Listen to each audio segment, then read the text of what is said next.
Nag-start kasi siyang gumamit ng gadget when he was 9 months. May games doon ng teaching sounds, how to read, how to spell.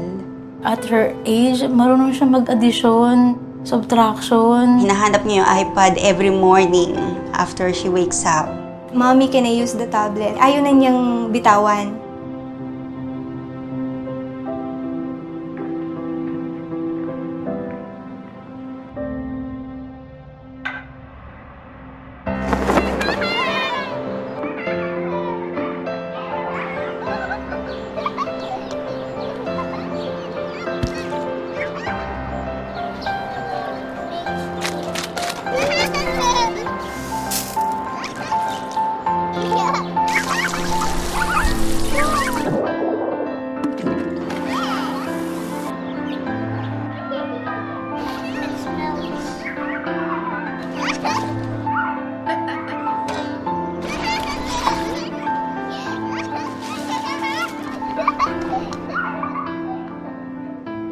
So parang nakita ko dun na parang nag-iisip siya na nagagawa niya yung nag-explore siya kahit wala ako.